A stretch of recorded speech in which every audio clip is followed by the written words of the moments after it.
Welcome back to my channel. ಹೊಸದಾಗಿ channel ನೋಡ್ತಾ ಇದ್ದರೆ ಸಬ್ಸ್ಕ್ರೈಬ್ ಮಾಡಿಕೊಂಡು ಸಪೋರ್ಟ್ ಮಾಡಿ. ಮಂಗಳವಾರದ ದಿನ ನಮಗೆ ಅಜ ಏಕಾದಶಿ ಬಂದಿದೆ. ಶ್ರಾವಣ ಮಾಸದ ಕಡೆಯ ಮಂಗಳವಾರ ಕೂಡ ಆಗಿರೋದ್ರಿಂದ ಯಾರೆಲ್ಲ ಮಂಗಳಗೌರಿ ವ್ರತ ಪೂಜೆಗಳನ್ನು ಮಾಡ್ಕೊಳ್ಬೇಕು ಅಂತ ಇಷ್ಟ ಇರುತ್ತೋ ವ್ರತ ಮಾಡ್ಕೊಳ್ಳುವರಾದರೆ ವಾರ ವಾರ ಮಾಡಿಕೊಂಡೇ ಇರ್ತಾರೆ. ಆದರೆ ಕಾರಣಾಂತರಗಳಿಂದ ಪೂಜೆ ಕೂಡ ನಾವು ಮಾಡ್ಕೊಳ್ಳೋದಕ್ಕಾಗಿಲ್ಲ ಅಂತ ಹೇಳಿದರೆ ಅಂತಹವರಿಗೆ ಏಕಾದಶಿ ಕೂಡ ಇದೆ.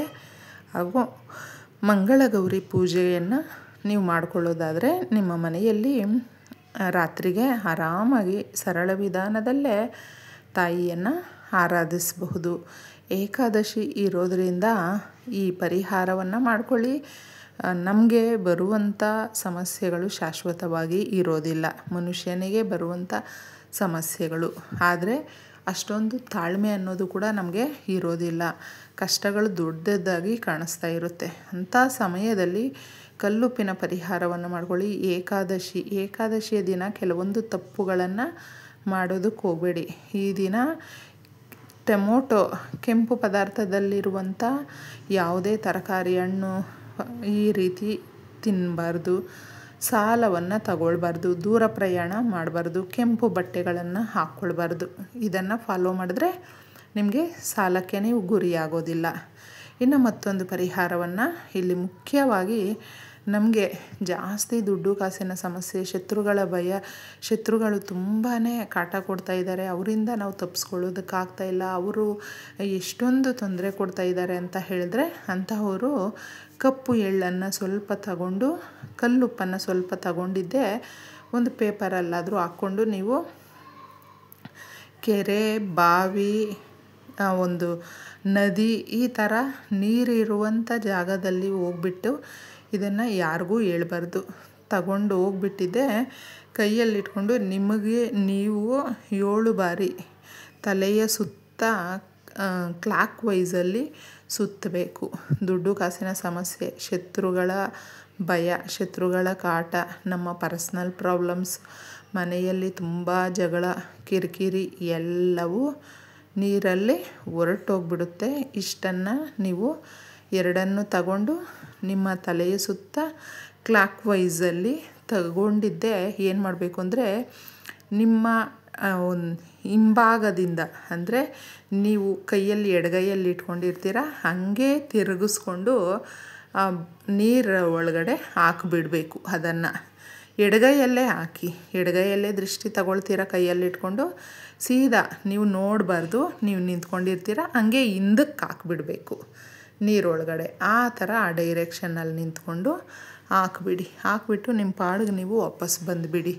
ನೋಡಿ ಎಷ್ಟೊಂದು ನಿಮಗೆ ಬದಲಾವಣೆ ಆಗುತ್ತೆ ಅನ್ನೋದು ನೀವೇ ಮಾಡ್ತಾ ಇರ್ತೀರ. ಮತ್ತು ಇನ್ನೊಂದು ಪರಿಹಾರವನ್ನು ತಿಳಿಸ್ತಾ ಇದ್ದೀನಿ ಸ್ನೇಹಿತರೆ, ತುಂಬಾ ವಿಶೇಷವಾಗಿರುತ್ತೆ. ಫಸ್ಟು ಅಕ್ಕಪಕ್ಕದಲ್ಲಿ ಸಂಬಂಧಿಕರು ಈ ಥರ ಹೇಳ್ಕೊಳ್ಳೋದಕ್ಕೆ ಹೋಗಬೇಡಿ. ನಾವು ಏನೇ ತಗೊಂಡ್ರೂ ನಮ್ಮ ಜೀವನದಲ್ಲಿ ಏನು ನಡೀತಾ ಇದೆ ಅನ್ನೋದ್ರ ಬಗ್ಗೆ ತುಂಬ ಕುತೂಹಲ ಇರುತ್ತೆ ಜನಗಳಿಗೆ. ಯಾಕಂದರೆ ನಾವು ಕೆಳಗಡೆ ಬಿದ್ದೋಗಬೇಕು, ಕಣ್ಣೀರು ಹಾಕಬೇಕು, ನಾವು ಚೆನ್ನಾಗಿಲ್ಲ ಅನ್ನೋದು ಅವ್ರಿಗೆ ಗೊತ್ತಾದರೆ ಖುಷಿಯಾಗಿರ್ತಾರೆ. ಇಂತಹ ಜನನ ತುಂಬಾ ನಾನು ನೋಡಿದ್ದೀನಿ ಸ್ನೇಹಿತರೆ. ಯಾಕಂದರೆ ಕೆಟ್ಟೋಗಿದ್ರೆ ಅದನ್ನು ನೋಡಿ ಪಾಪ ಅಂತ ಹೇಳ್ತಾರೆ ಅಷ್ಟೇ. ಆದರೆ ಚೆನ್ನಾಗಿದ್ದಾಗ ಯಾರೂ ಸಹಿಸ್ಕೊಳ್ಳೋದಿಲ್ಲ. ಕೆಟ್ಟೋಗಲಿ, ಕೆಳಗಡೆ ಬಿದ್ದೋಗಲಿ ಅಂತಲೇ ಇರ್ತಾರೆ. ಅದಕ್ಕೆ ಈ ಪರಿಹಾರಗಳು ನಮ್ಮನ್ನು ಕೈ ಹಿಡಿಯುತ್ತೆ. ಏಕೆಂದರೆ ಪರಿಹಾರ ಶಾಸ್ತ್ರಗಳಲ್ಲೇ ತಿಳಿಸಿರುವಂಥದ್ದು. ಈ ರೀತಿಯ ತಿಥಿ ವಾರಗಳನ್ನು ನೀವು ಆಯ್ಕೆ ಮಾಡಿಕೊಂಡಾಗ ತುಂಬ ಚೆನ್ನಾಗಿರುತ್ತೆ. ಏಕಾದಶಿ ಬಂದು ಮಂಗಳವಾರ ಬಂದಿದೆ ಅಂದರೆ ತುಂಬಾ ಅದಕ್ಕೊಂದು ಇನ್ನೂ ಶಕ್ತಿ ಇರುತ್ತೆ.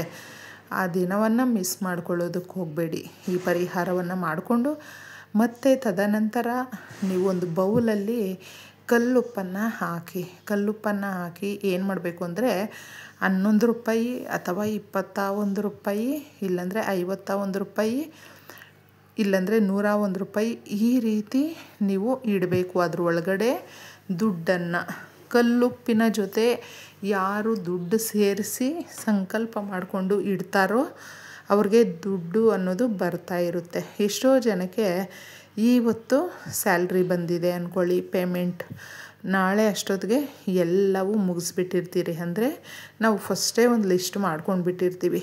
ಬಾಡಿಗೆ, ಮನೆಗೆ ಖರ್ಚು, ಗ್ರಾಸರೀಸು, ಮಕ್ಕಳ ಫೀಸು, ಈ ಥರ ಕಮಿಟ್ಮೆಂಟ್ಗಳು ಇರುತ್ತೆ, ಚೀಟಿ ಈ ಥರ ಅಂತಂದ್ಬಿಟ್ಟು ನಾವು ಏನು ಮಾಡಬೇಕು ಅಂದರೆ ಇದೆಲ್ಲವೂ ಇರುವಂಥದ್ದೇ. ಇದಕ್ಕೋಸ್ಕರನೇ ನಾವು ದುಡಿತಾ ಇರ್ತೀವಿ. ಆದರೆ ನೀವು ಒಂದು ದಿನ ನಿಮ್ಮ ಮನೆಯಲ್ಲಿ ಸಂಬಳ ಬಂದಾಗ ಇಟ್ಕೊಳ್ಳಿ, ತುಂಬ ಚೆನ್ನಾಗಿರುತ್ತೆ ಸ್ನೇಹಿತರೆ. ಈ ಪರಿಹಾರವನ್ನು ನೀವು ಈ 11 ರೂಪಾಯಿ ಈ ಥರ ನಿಮ್ಮ ಶಕ್ತಿಯ ಅನುಸಾರ ಉಪ್ಪೊಳಗಡೆ ಇಟ್ಬಿಟ್ಟು ಬಿಡಿ.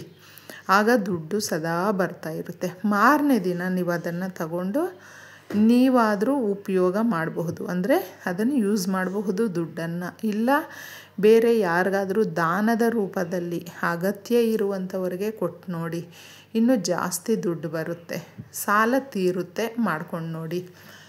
ಇನ್ನು ಮತ್ತೊಂದು ಪರಿಹಾರವನ್ನು ತಿಳಿಸ್ತಾ ಇದ್ದೀನಿ. ಇದನ್ನು ನಿಮ್ಮ ಅಡುಗೆ ಮನೆಯಲ್ಲಿ ಮಾಡಿಕೊಳ್ಬೇಕಾಗುತ್ತೆ. ಮೊದಲು ಮನೆಯನ್ನು ಶುಚಿ ಮಾಡಿ ಇಟ್ಕೊಂಡಿರಬೇಕು. ಕಿಚನನ್ನು, ನಮ್ಮ ಅಡುಗೆ ಮನೆಯನ್ನೇ ಸ್ವಚ್ಛವಾಗಿ ಇಟ್ಕೊಂಡಿರಬೇಕು. ಒಂದು ಪ್ಲೇಟನ್ನು ತಗೊಂಡು ಪ್ಲೇಟ್ ಒಳಗಡೆ ನೀವು ಕಪ್ಪು ಸಾಸಿವೆಯನ್ನು ಹಾಕಬೇಕು. ಕಪ್ಪು ಸಾಸಿವೆ ನಮ್ಮ ಅಡುಗೆ ಮನೆಯಲ್ಲಿ ಇರುತ್ತೆ. ಅದ್ರ ಮೇಲೆ ಸ್ವಲ್ಪ ಕಲ್ಲುಪ್ಪನ್ನು ಹಾಕಬೇಕು. ಒಂದು ನಿಂಬೆ ಹಣ್ಣನ್ನು ತಗೊಂಡು ಅದ್ರ ಮೇಲೆ ನೀವು ಕೆಂಪು ಕಲ್ಲರಲ್ಲಿ ಬೊಟ್ಟನ್ನು ಇಡಬೇಕು. ಅರಿಶಿಣ, ಕುಂಕುಮ ಸ್ವಲ್ಪ ಸ್ವಲ್ಪ ಹಾಕಬೇಕು. ಇಷ್ಟನ್ನು ಹಾಕ್ಬಿಟ್ಟು ಅಡುಗೆ ಮನೆಯಲ್ಲಿ ನೀವು ಸ್ಟವ್ ಕೆಳಗಡೆನಾದರೂ ಇಡಬಹುದು ಅಥವಾ ಸ್ಟವ್ ಮೇಲೆ ಇಡಬಹುದು. ಇಲ್ಲ ಅಂದರೆ ನೀವು ನಿಮ್ಮ ಅಡುಗೆ ಮನೆಯಲ್ಲಿ ಒಂದು ಸ್ವಚ್ಛವಾದ ಜಾಗವನ್ನು ಎಣಿಸ್ಕೊಳ್ಳಿ, ಅದರಲ್ಲಿ ಹಾಕಬಹುದು. ಅಂದರೆ ಒಂದು ಸ್ವಚ್ಛವಾದ ಜಾಗದಲ್ಲಿ ಇಡಬಹುದು. ಇದನ್ನು ರಾತ್ರಿ ಎಲ್ಲ ಪೂರ್ತಿ ಕೆಲಸಗಳಾದಮೇಲೆ ಮಲಗ್ತಾ ಇದ್ದೀವಿ ಅಂತ ಹೇಳ್ತೀವಿ, ಆ ಸಮಯದಲ್ಲಿ ಮಾತ್ರ ಮಾಡಿಕೊಳ್ಬೇಕು. ದಯವಿಟ್ಟು ಫಸ್ಟೇ ಈ ಪರಿಹಾರವನ್ನು ಮಾಡಿಬಿಟ್ಟು ಆಮೇಲೆ ಅಡುಗೆ ಮಾಡೋದಾಗಲಿ, ಊಟ ಮಾಡೋದಾಗಲಿ, ಕೂತ್ಕೊಂಡು ಮಾತಾಡೋದಾಗಲಿ ಏನೂ ಮಾಡಬೇಡಿ. ಎಲ್ಲ ಮುಗಿಸ್ಕೊಳ್ಳಿ ಸ್ನೇಹಿತರೆ. ಮುಗಿದ ಮೇಲೆ ಇನ್ನು ಮಲಗೋಕೆ ಹೋಗ್ತೀವಿ ಅನ್ನುವಾಗ ಮಾತ್ರ ಈ ಪರಿಹಾರವನ್ನು ಮಾಡ್ಕೊಳ್ಳಿ. ಏಕೆಂದರೆ ನಾವಿನ್ನು ಲೈಟ್ ಆಫ್ ಮಾಡಿದಾಗ ನಮಗೆ ಕಾಣದೇ ಇರುವ ನೆಗೆಟಿವ್, ನಕಾರಾತ್ಮಕ ಶಕ್ತಿ ಅನ್ನೋದು ಓಡಾಡ್ತಾ ಇರುತ್ತೆ. ಪದೇ ಪದೇ ನಾವು ಲೈಟ್ ಹಾಕಬಾರ್ದು, ಸ್ವಿಚ್ ಆನ್ ಮಾಡಿ ಹೋಗಿ ಒಂದು ಈ ಥರ ಎಲ್ಲ ಮಾಡಬಾರ್ದು. ಇದನ್ನು ಮಾಡಿದಾಗ ನಾವು ಪೂರ್ತಿಯಾಗಿ ಇನ್ನೇನು ನಿದ್ದೆ ಮಾಡ್ತೀವಲ್ವ, ಆವಾಗ ಮಾಡಿದ್ರೆ ಮಾತ್ರ ರಿಸಲ್ಟು ತುಂಬ ಚೆನ್ನಾಗಿ ಬರುತ್ತೆ. ಇನ್ನು ಅದನ್ನು ತಗೊಂಡು ಮಾರನೇ ದಿನ ಹರಿಯುವ ನೀರಿಗೆ ಹಸಿರು ಗಿಡಗಳ ಹತ್ರ ಈ ಥರ ಹಾಕಬೇಕು. ಇದನ್ನು ನಾವು ಈ ರೀತಿಯ ದಿನಗಳಲ್ಲಿ ಮಾಡಿಕೊಂಡಾಗ ಶಕ್ತಿ ಜಾಸ್ತಿ ಆಗುತ್ತೆ, ಸಾಲಗಳು ತೀರುತ್ತೆ, ನೆಮ್ಮದಿ ಜೀವನ ಅನ್ನೋದು ನಮಗೆ ಬರುತ್ತೆ. ಮಾಡ್ಕೊಂಡು ನೋಡಿ.